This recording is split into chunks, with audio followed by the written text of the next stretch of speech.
السلام عليكم ورحمة الله وبركاته. معاكم نيفين علي، ودي قناة طعم تاني. وصفة سهلة وبسيطة وجميلة وهتعجبكم جدا.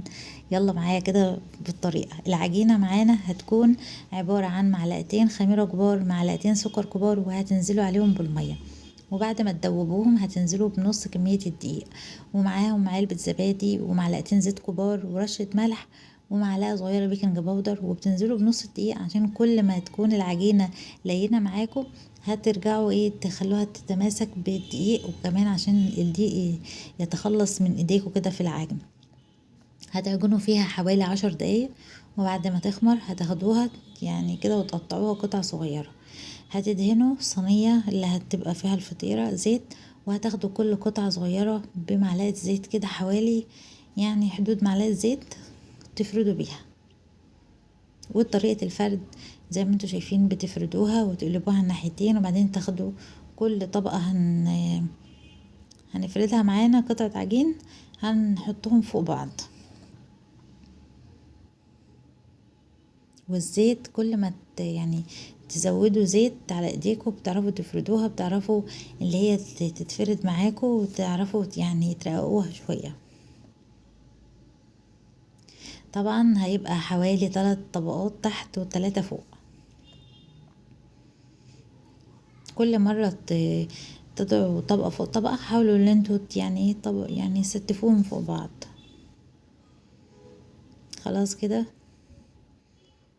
انا عملت حوالي 3 أو 4 مش فاكرة.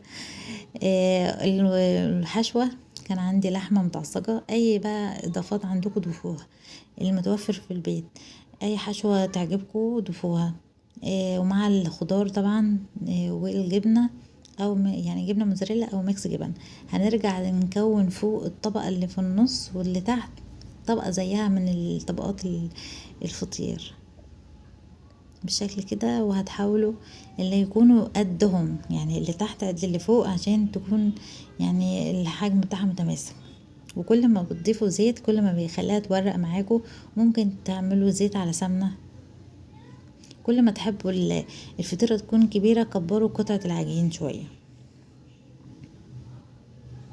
بالشكل ده. اول ما تقفلوها كده لعدد لحم مظبوط، ارجعوا تاني ظبطوها وقفلوها، واي حاجة مخليها كده مش متساوية ظبطوها. وبعدين ممكن تدهنوا الصلصة اللي هي بتاعت البيتزا، او صلصة عادية خالص على الوش من هنا، وكمان تحت اللحمة المفرومة كان ممكن ندهنها صلصة برضو.